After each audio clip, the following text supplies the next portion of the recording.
अस्सलामुअलैकुम स्टूडेंट्स, उम्मीद करता हूँ आप लोग खैरियत से होंगे। हाजिर हूँ एमएफ इंग्लिश सेंटर से। तो स्टूडेंट, आज जो हमारा टॉपिक है वो है 4.4 टॉर्क। बहुत इंपॉर्टेंट टॉपिक है, बहुत ही ज़्यादा इंपॉर्टेंट है और बहुत ही ज़्यादा जो है वो कॉन्सेप्चुअल है, यानी समझने वाला है। तो इस टॉपिक को आज हम कवर करेंगे। ये वेक्टर क्वांटिटी है, स्केलर, यूनिट क्या है, फार्मूला क्या है, तमाम चीज़ें इसे पढ़ेंगे। और हमारी आम लाइफ में, यानी ये जो हम आम लाइफ जी रहे होते हैं, इसमें ये कहाँ पर इस्तेमाल हो रहा होता है, इसे जो है ये भी डिस्कस करेंगे। आप रोज़ जो है इसका इस्तेमाल कहीं ना कहीं कर रहे होते हैं टॉर्क का, लेकिन इंशाल्लाह आज की वीडियो के बाद आपको ये भी पता चल जाएगा कि ये टॉर्क कहाँ पर इस्तेमाल हो रहा होता है। तो देखें, हमारे पास जो है यहाँ पर टॉर्क को डिस्कशन की जाएगी, ठीक है, लेकिन डेरिवेशन नहीं कराई जाएगी। डेरिवेशन जो है आप टॉर्क की फर्स्ट ईयर में करेंगे, यानी जब आप मैट्रिक क्रॉस करके फर्स्ट ईयर में जाएंगे तो वहाँ इसकी डेरिवेशन आपको दी जाएगी। यहाँ से भी इसका फॉर्मूला लिखा हुआ होगा। तो स्टूडेंट, यहाँ पर मैं कहूँगा कि अगर आपको नोट्स चाहिए फिजिक्स के तो ये बन गए हैं, इंग्लिश के भी बन गए हैं और इस्लामियत के, तो कांटेक्ट कर लीजिएगा। नोट्स की फ़ीस 100 रुपीज़ है, एक नोट की फ़ीस। और ग्रुप में ऐड होना चाहे तो बता दीजिएगा। ग्रुप में ऐड होने की फ़ीस 500 है, जो कि साल में एक बार पे करनी है। तो चले आ जाए, अब इसे जो है वो टॉर्क को डिस्कस करते हैं और देखते हैं टॉर्क हमारे पास क्या होता है। देखिए, सबसे पहले तो एक चीज़ इसको समझ लीजिए कि टॉर्क जो है, टॉर्क का दूसरा नाम क्या होता है। टॉर्क का दूसरा नाम याद रख लीजिएगा। बच्चे अक्सर जो है ये भूल जाते हैं। पूरा टॉपिक पढ़ाने के बाद हम कहते हैं कि मूवमेंट ऑफ फोर्स बताओ, तो वो बोलते हैं सर आपने ये पढ़ाया ही नहीं है। तो टॉर्क का दूसरा नाम होता है मूवमेंट ऑफ फोर्स, ठीक है। मूवमेंट ऑफ फोर्स टॉर्क का दूसरा नाम है, ठीक है। तो यहाँ पर देखें, सबसे पहले लिखा हुआ क्या है समझाता हूँ। अ door handle is fixed at the outer as of the door so that it open and close easily. Figure 4.9, तो फिगर 4.9 की तरफ आपको इशारा किया जा रहा है कि फिगर 4.9 देखिए। तो आगे कहा जा रहा है कि a large force would be required if handle were fixed near the inner edge close to the hinge. देखें, यहाँ पर आपको एक डोर बना के दिया हुआ है, ठीक है। ये डोर है, मतलब यहाँ पर एक दरवाजा बना के दिया हुआ है। ये आपका सिंपल दरवाजा है। अब जो है आपको पता है कि अगर आपको दरवाजा खोलना है तो आपके पास दरवाजा खोलने के लिए यहाँ पर जो है वो चाबी लगाने का सिस्टम दिया हुआ होता है, यहाँ हाथ से पकड़ के खोलने का। अब आप ऐसा तो नहीं है कि दरवाजा खोलने जाए तो यहाँ नीचे से धक्का देंगे या यहाँ ऊपर से धक्का देंगे। आप जो है ये सिंपल जो अच्छा तरीका भी है गेट खोलने का, अगर कहीं घर जा रहे हैं किसी के या अपने घर में भी आए हैं तो उसे जो है वो लॉक पकड़कर आप धक्का देते हैं हल्का सा, या तो अंदर की तरफ गेट खुल जाता है या बाहर की तरफ। तो वो तो गेट के ऊपर डिपेंड करता है कि गेट किस तरफ खुल सकता है। लेकिन अगर यही मैं चीज़ यहाँ पर बना दूँ गेट खोलने वाली, और कहूँ आपसे कि आपने जो है वो यहाँ से गेट नहीं खोलना बल्कि यहाँ से, तो क्या आप गेट खोल सकेंगे? आप एक्सपेरिमेंट करके देखें तो भी आप गेट खोलना बहुत मुश्किल हो जाएगा। बहुत ज़्यादा फोर्स की जो है वो ज़रूरत होगी। तो ये जो फोर्स आपको चाहिए होती है और ये जो फोर्स, ये जो चीज़ हो रही होती है कि आप यहाँ से धक्का देते हैं और गेट खुल जाता है, इसी चीज़ को टॉर्क कहा जाता है। टॉर्क क्या है कि टर्निंग इफेक्ट ऑफ फोर्स, यानी आपके फोर्स लगाने से जो है वो रोटेशन हो, घूमे चीज़, तो इसे क्या कहते हैं? टॉर्क। एक और बार बताता हूँ, आप समझिएगा कि आपके फोर्स लगाने से आपने ताकत लगाई और ताकत लगाने से चीज़ घूमी, खिसकी नहीं। ये होती है खिसकना, खिसकी नहीं घूमी। बल्कि आप देखें गेट भी घूमता है, खिसकता नहीं है। मतलब एक साइड से फिक्स होता है और दूसरी साइड से घूम रहा होता है। तो इस चीज़ को कहते हैं हम टॉर्क। कि हम जो है, एक और बार रिपीट करता हूँ, दिमाग में बिठा लीजिएगा कि अगर हम फोर्स लगाएं और चीज़ घूमे, एक साइड से घूमे, दोनों साइड से नहीं, सिर्फ एक साइड से घूमे। आप जब गेट को धक्का लगाते हैं तो ऐसा तो नहीं है कि दोनों हिस्से घूमने लग जाते हैं, बल्कि ये वाला जो हिस्सा है वो कब्जों से फिक्स रहता है, बल्कि सिर्फ एक साइड घूम रहा होता है। तो फोर्स लगाने से एक साइड से चीज़ घूमे तो इसे कहते हैं टॉर्क, ठीक है। तो यहाँ पर आगे बताया जा रहा है कि similarly it is easier to tighten और loosen nut with a long spanner as compared to the short one. अच्छा, अब बात आती है कि स्पैनर क्या होता है। स्पैनर आपने अपनी ज़िंदगी में बहुत बार शायद यूज़ भी किया होगा और आपने जो है वो इस्तेमाल भी किया होगा, लेकिन शायद इसका नाम आपने पहले नहीं सुना होगा। अच्छा, स्पैनर जो है वो कहा जाता है पाने को। पाना होता है ना, आपने देखा होगा। यहाँ पे मैं एक सिंपल सी पाने की डायग्राम बनाने की कोशिश करता हूँ। बिल्कुल एक्यूरेट तो नहीं बनेगी, लेकिन सिंपल सी मैं बनाने की कोशिश करूँगा ताकि आपको पाने की शेप समझ में आ जाए। तो ये इस तरह का आपके पास पाना होता है जिससे आप मुख्तलिफ नट्स को खोल रहे होते हैं, ठीक है। मुख्तलिफ ये इस तरह का बिल्कुल छोटी सी जो है मैंने ट्राई की है। तो ये आपके पास पाना होता है। तो आप देखते हैं कि आप पाने को एक तरफ फिक्स कर देते हैं नट पर, एक हिस्सा घूमता है लेकिन जहाँ जो नट होता है वो हिस्सा मतलब वहाँ से वो आगे पीछे नहीं हो रहा होता, वो वहीं फिक्स रहता है नट। यानी नट गोल गोल तो घूम रहा होता है लेकिन अपनी जगह पर जहाँ जुड़ा होता है वहीं फिक्स होता है। अब ऐसा तो नहीं है कि नट यहाँ पर घुमाना शुरू किया घूमकर यहाँ आ जाए, बल्कि यहीं पर घूमेगा, इधर ही घूमेगा। और जो पाना होता है आपका, जो इस पे पाना मैंने लगा दिया, चलें ये पाना लगा दिया, ये पाना जो है वो इस तरफ घूमता है, एक तरफ टर्न होता है, ये चीज फिक्स रहती है, ये हिस्सा फिक्स रहता है, यहाँ ये जो है उस तरफ जाता है, तो नट जो है वो हल्के हल्के करके लूज होने लग जाता है। तो ये जो पाना होता है इसे इंग्लिश में स्पैनर कहते हैं। तो इसमें भी टॉर्क लगाते हैं। आप क्या करते हैं कि एक तरफ फोर्स लगाते हैं, एक हिस्सा घुमाते हैं और टर्न होता है यानी सर्कल बनता है और नट जो है वो हल्के हल्के करके खुलता रहता है। अच्छा, बात यहाँ क्या कही जा रही है कि आपके पास जो है वो, ये मैं एक बताता हूँ, ये बहुत ज़्यादा जो है वो यूजफुल चीज़ है जो कि आ रही होती है। ये आपके पास छोटा स्पैनर और ये है आपके पास बड़ा स्पैनर। चलें इसको थोड़ा सा अच्छा करके बनाते हैं। ये है आपके पास लॉन्ग स्पैनर। चलें ये अच्छा बन गया, ये आखिरी वाला। तो मैं बोलूं कि आपने दोनों सेम साइज के हैं, मतलब ये जो इनका मुंह है, जो इनका जो मुंह है, दांत हैं, वो सेम है। तो आपको ये नट खोलना है, ठीक है, आपको ये नट खोलना है। दोनों में एक ही पाना लगेगा, ठीक है, पाना नंबर 1, पाना number 2, spanner number 1, spanner number 2। तो आप कौन से स्पैनर से जो है वो खोलेंगे इस नट को? दोनों से ही खुल जाएगा। सबसे पहला सवाल तो ये हमारा हो गया। लेकिन आसानी से किससे खुलेगा, इससे या इससे? तो यहां पर यही बात की जा रही है कि अगर आप लॉन्ग स्पैनर यानी लंबा पाना इस्तेमाल करेंगे ना, उससे नट आसानी से खुलेगा, आपको फोर्स कम चाहिए होगी। क्योंकि जितना मूवमेंट ऑफ आर्म, ये जो होगा ना वो मूवमेंट ऑफ आर्म कहलाएगा। मूवमेंट ऑफ आर्म आगे आएगा, मैं आपको बताऊंगा। तो इसकी जो लंबाई होगी ना, यानी यहाँ पर नट जुड़ा हुआ होगा, यहाँ पर नट जुड़ा हुआ होगा, यानी नट पकड़ा हुआ होगा हमने पाने से, ठीक है। तो जितना लंबा मूवमेंट ऑफ आर्म होगा उतनी ही कम फोर्स चाहिए होगी। एक और बार रिक्वायर्ड कहता हूं कि जितना लंबा गेट होगा ना उतनी ही कम फोर्स चाहिए होगी उसे खोलने में। क्यों? क्योंकि फोर्स कम लग रही होगी। अच्छा, यहाँ से जैसे कि यहाँ पर हमने बात की कि यहाँ पे मूवमेंट ऑफ आर्म बढ़ जाता है, इतना लंबा हो गया ना। यहाँ पर अगर नट यहाँ पर गेट खोलने का बना दे तो मूवमेंट ऑफ आर्म कम हो जाता है। तो इसीलिए फोर्स जो है वो यहाँ पर ऊपर वाले में ज़्यादा चाहिए होगी, नीचे वाले में कम।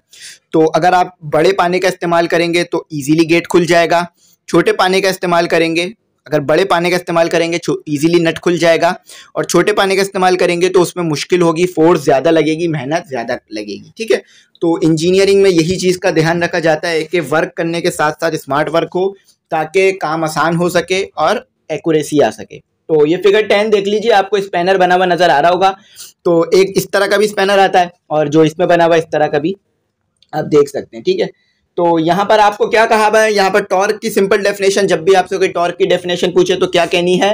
The turning effect of force is called torque या मूवमेंट ऑफ फोर्स, ठीक है। The turning effect of force is called movement of force और टॉर्क, ठीक है। जब भी कोई टॉर्क की डेफिनेशन पूछे ना, आपने यही बतानी है। और अगर आपसे कोई पूछे ना मूवमेंट ऑफ फोर्स, तो मूवमेंट ऑफ फोर्स भी टॉर्क को ही कहा जाता है, ठीक है। या टॉर्क लिखें या मूवमेंट ऑफ फोर्स लिखें, बात एक ही होती है। अच्छा, अब आ जाते हैं कि हमारे पास टॉर्क का यूनिट क्या है और टॉर्क जो है वो क्या चीज़ है, इसका फॉर्मूले से मैथमेटिकली कैसे डिफाइन करते हैं, इसके ऊपर आ जाते हैं। इसको मैं रिमूव करता हूँ, ठीक है। देखें स्टूडेंट, टॉर्क का जो फॉर्मूला है बहुत सिंपल है। ये जो है वो जीम नहीं है, जीम की तरह है लेकिन ये जीम नहीं है, इसे जीम नहीं पढ़िएगा, ठीक है। ये एफ और ये डी। तो एफ क्या है? एफ जो है आपके पास फोर्स यानी वो ताकत जो कि आप लगाएंगे चीज़ को मूव कराने के लिए। और डी क्या है आपके पास? डी जो है ये आपके पास परपेंडिकुलर डिस्टेंस होगा। डी क्या है आपके पास? Perpendicular distance. ये डी है, एफ नहीं, ठीक है। डी परपेंडिकुलर तो कोशिश करा करें याद से ज़्यादा समझने पे ध्यान दें, ताकि आगे जब जाए तो ये चीज़ें आपके दिमाग में हो। परपेंडिकुलर डिस्टेंस, ठीक है, DISTANC डिस्टेंस। तो ये डी जो है वो परपेंडिकुलर डिस्टेंस है डिस्टेंस लेकिन परपेंडिकुलर डिस्टेंस है। अच्छा, आपके दिमाग में ये बात आ रही होगी कि सर डिस्टेंस तो हम जो है वो एस से शो करते हैं, यहाँ पर आप डिस्टेंस डी बोल रहे हैं, तो यहाँ पर डिस्टेंस को डी से ही शो किया गया है, मसला नहीं है, यहाँ डिस्टेंस डी से ही शो हुआ है, ठीक है। तो यहाँ पर है ये परपेंडिकुलर डिस्टेंस, ये टॉर्क का फॉर्मूला है, ये याद रख लीजिएगा, ये बहुत अच्छी तरीके से याद कर लीजिएगा, बहुत सिंपल फॉर्मूला है, ठीक है। F multiply by D. अच्छा, ये बता दूं कि ये एक वेक्टर क्वांटिटी है। क्या है ये? एक वेक्टर क्वांटिटी। दो वेक्टर को मिलाकर जब एक वेक्टर क्वांटिटी बने तो ये जो है वो वेक्टर प्रोडक्ट कहलाता है, ठीक है। मतलब मैं यहाँ पे बताता हूँ, फोर्स भी आपको पता है वेक्टर क्वांटिटी है V, और डिस्प्लेसमेंट या डिस्टेंस ये भी एक वेक्टर क्वांटिटी है। चलिए थोड़ा करीब करके लिखता हूँ, ये भी एक वेक्टर क्वांटिटी है। तो दो वेक्टर क्वांटिटी मिली, फोर्स और डिस्प्लेसमेंट, क्या बन रहा है आपके पास? टॉर्क। तो ये क्या हुआ? ये भी एक वेक्टर क्वांटिटी हुई और वेक्टर प्रोडक्ट हुआ। इसे क्रॉस प्रोडक्ट भी कहा जाता है। टॉर्क को क्रॉस प्रोडक्ट भी कहा जाता है, आगे मैं आपको चीज़ें बताता रहूँगा। तो ये सिंपल आपके पास फॉर्मूला आ गया। वैसे तो ये जो है ड्राइव किया जाता है पूरा फॉर्मूला, लेकिन अब भी आप बेसिक पर है, 9 में है, तो ड्राइव कराया नहीं जा रहा आपको, सिर्फ डायरेक्ट फॉर्मूला लिख के दिया हुआ है। इंशाल्लाह फर्स्ट ईयर में जाएंगे तो वहाँ पर आपको ये डेरिवेशन इसकी कराई जाएगी। सिंपल डेरिवेशन है, बस फोर्स का फॉर्मूला याद रखना है, डिस्टेंस का और चीज़ें याद रखनी है, आपको हो जाएगा फॉर्मूला। ठीक है, तो इस फॉर्मूले में दो चीज़ें आती हैं, फोर्स और डिस्प्लेसमेंट या डिस्टेंस कह लीजिए। अच्छा, ये परपेंडिकुलर क्यों कहा जा रहा है? क्योंकि ये जो डिस्टेंस होता है ना, ये जो डिस्टेंस कवर हो रहा होता है, ये परपेंडिकुलर होता है, तो इसीलिए इसे जो है वो परपेंडिकुलर कहा जाता है, परपेंडिकुलर डिस्टेंस। ठीक है, चले अब जो है वो हमारे पास अब आ जाते हैं यहाँ पर कि इसका यूनिट क्या होता है। ठीक है, इसका सिंपल यूनिट तो आपको पता है कि फोर्स क्या है, फोर्स का यूनिट आपको पता है। यहाँ पे मैं एक और बार लिखता हूँ, टॉर्क। ठीक है, फोर्स का यूनिट क्या होता है? न्यूटन।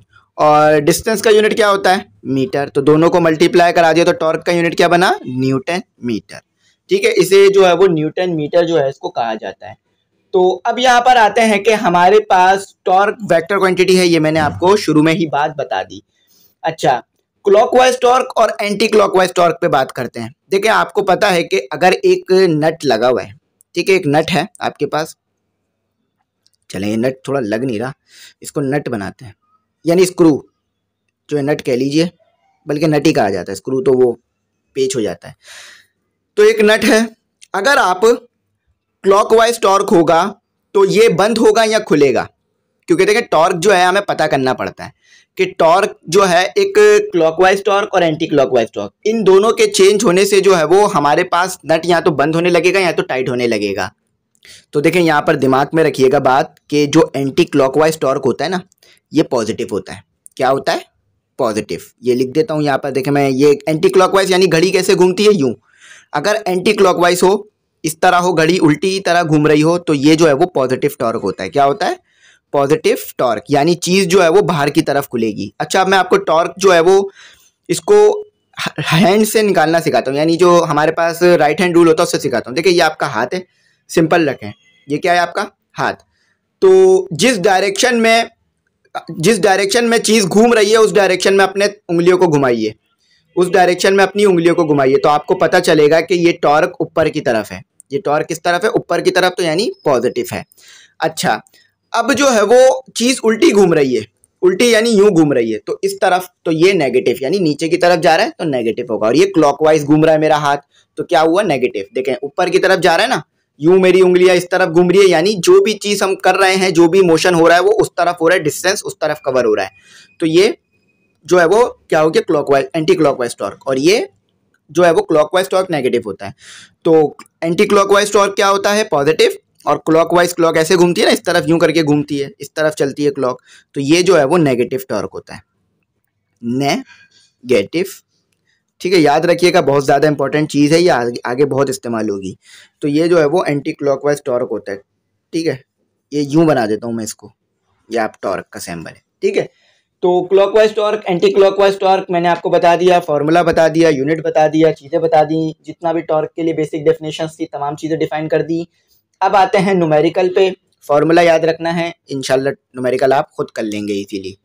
तो स्टूडेंट यहाँ पर मैं एक बहुत इंपॉर्टेंट बात न्यूमेरिकल से रिलेट बताता हूँ कि अक्सर बच्चे जो है मुझे ये मैसेज कर रहे होते हैं, जो मैंने नंबर दिया हुआ होता है उस पर भी, और नीचे जो है कमेंट सेक्शन में भी, कि सर हमें जो है वो न्यूमेरिकल करा दें या वर्क एग्जाम्पल करा दें, और फिर वर्क एग्जाम्पल का कोई भी नंबर लिख देते हैं।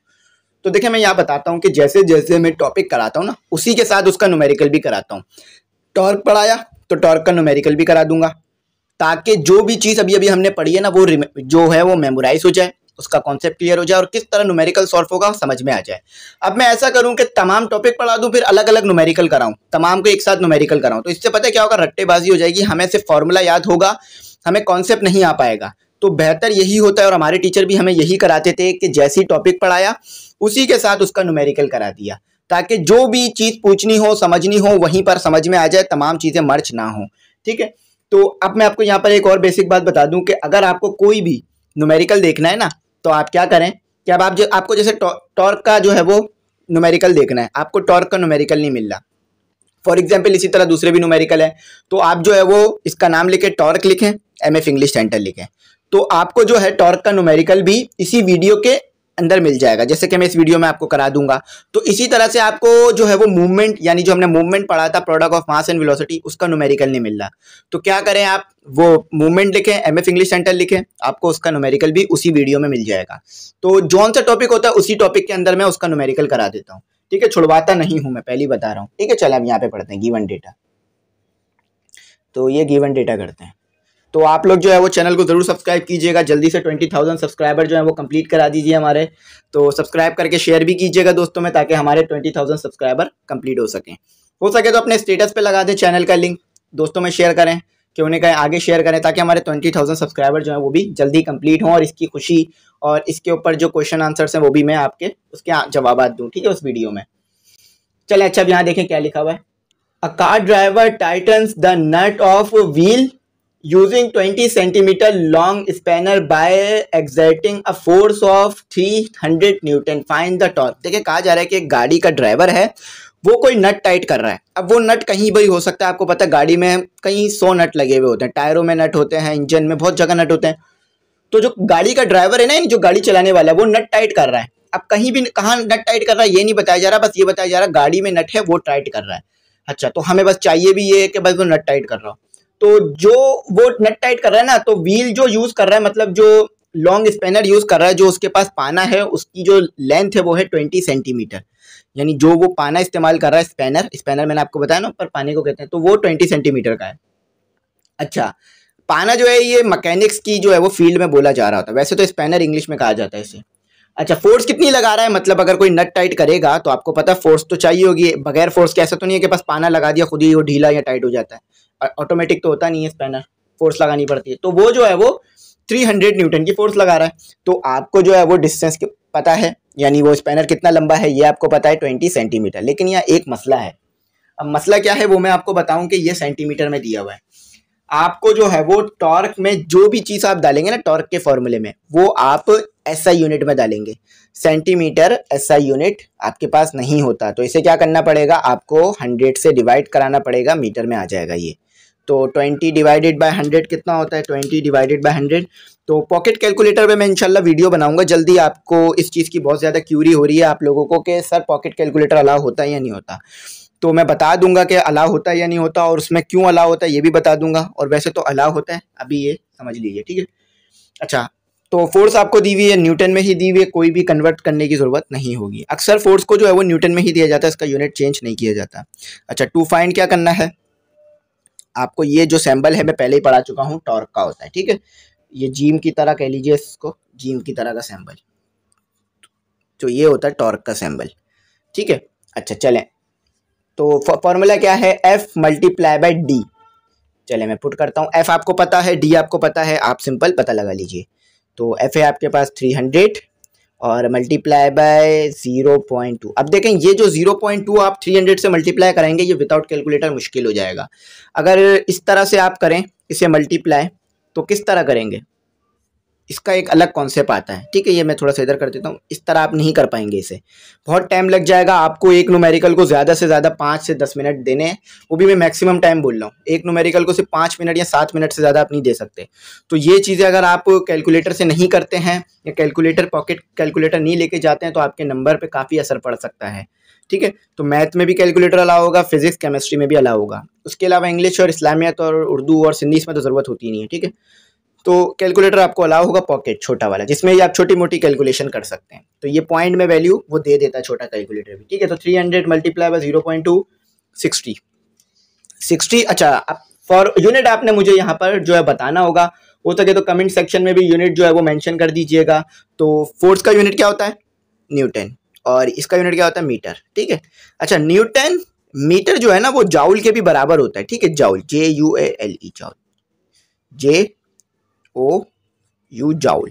लेकिन जो है हम जाउल इसको नहीं लिखते हैं, ठीक है। टॉर्क का यूनिट कभी भी जाउल नहीं लिखिएगा, टॉर्क का यूनिट हमेशा लिखिएगा न्यूटन मीटर, ठीक है। समझ गए आप, उम्मीद करता हूँ आपको अच्छी तरह बात समझ में आ गई होगी। तो ये हमारा आंसर है सिंपल, ठीक है, ये आंसर है, कहीं गड़बड़ी नहीं की, बिल्कुल 60 न्यूटन मीटर आ गया। यानी वो जो है वो 60 न्यूटन मीटर जो है वो घुमा रहा है, टॉर्क लग रहा है, पैदा हो रहा है, ठीक है। तो टॉर्क आपको मैंने बता दिया था कि टर्निंग इफेक्ट ऑफ फोर्स, कि जब हम फोर्स लगाएं और टर्न हो, यानी टर्निंग इफेक्ट हो, यानी चीज़ घूमे अपने ही, जो घूमे चीज़, तो ये हमारे पास टॉर्क होता है। तो आप चाहें तो आपके घर में अगर जो गेट है, वैसे तो सबके घर में गेट होगा ही, तो उस गेट को जो है ना, जहाँ पर कुंडी लगी हुई है वहाँ से घुमा के चेक करिएगा। तो जब आप घुमाएंगे ना तो देखेंगे एक सर्कल सा बन रहा होगा, तो ये जो है वो टॉर्क होगा, ठीक है। और अगर आप जहाँ से गेट जुड़ा हुआ है वहाँ से घुमाने की कोशिश करें, तो शुरू में हम भी करते थे बहुत, तो नहीं घूम पाता था, ठीक है। तो ये आप चीज़ जो है वो देख सकते हैं, लेकिन ये ध्यान रखिएगा कि जब आप गेट को घुमा रहे हो, दूसरी तरफ से कोशिश कर रहे हो, तो उंगली जो है वो बाहर रखिएगा। अगर खुदा ना खास्ता उंगली आ गई तो उंगली जो है वो इंजर्ड हो सकती है आपकी, ठीक है। तो आई होप आपको यहाँ तक बात अच्छी तरह समझ में आ गई होगी। तो यहाँ पे मैं बता दूँ, ग्रुप की फीस 500 है, ठीक है, जिसमें तमाम जो है हम 3 सब्जेक्ट पढ़ाएंगे, फिजिक्स इंग्लिश और मैथ, ठीक है, जो कि बेसिक और मेन सब्जेक्ट हैं। बाकी इस्लामियत आप खुद कर सकते हैं इजीली, और आपका जो दूसरा सब्जेक्ट है सिंधी, वो भी आप कर सकते हैं, ठीक है। सिंधी आई थिंक नहीं है 9 के अंदर, सिंधी की जगह जो है वो हमारी नहीं, बल्कि 9 में सिंधी ही है, ठीक है। सिंधी आप खुद कर सकते हैं, सिंधी नहीं है 9 में उर्दू है शायद, जिस सिंधी की जगह जो है वो 9 में उर्दू होगी, तो उर्दू आप खुद कर सकते हैं। और बाकी जो बच गया कंप्यूटर, तो उसको जो है आपको देखना पड़ेगा, बाकी जो है वो हमारे हो जाएंगे। तो इंग्लिश, इस्लामियत और इंग्लिश, मैथ और फिजिक्स जो है हम लोग ग्रुप में करा रहे हैं। तो आई होप आपको बात समझ में आ गई होगी। अगर कुछ नहीं समझ में आया हो तो जो ग्रुप वाले बच्चे हैं वो ग्रुप में भी पूछ सकते हैं, और जो बच्चे ग्रुप में नहीं है वो नंबर पे पूछ लीजिएगा, या फिर जो कमेंट सेक्शन है उस पर पूछ लीजिएगा, ठीक है। कोशिश करूंगा रिप्लाई देने की। कमेंट सेक्शन में अक्सर ये होता है कि रिप्लाई नहीं दे पाने की वजह ये होती है क्योंकि वहाँ पर जो है ना बहुत सारे मैसेज एक साथ आते हैं, तो वो कहीं कभी कभार मिस हो जाते हैं, मिल नहीं पाते, क्योंकि मैं कमेंट सेक्शन के मैसेज ज़्यादा देख नहीं पा रहा होता हूँ क्योंकि वो मिस हो रहे होते हैं। तो और जो ग्रुप के मैसेज होते हैं वो तो फिर आ ही जाते हैं फ़ौरन हमारे पास, तो पता चल जाता है कि किसने क्या सवाल पूछा है, ठीक है। नोट्स बन गए तो चाहिए तो बता दीजिएगा। थैंक्स फॉर वॉचिंग, अल्लाह हाफिज़, दुआ में याद रखिएगा।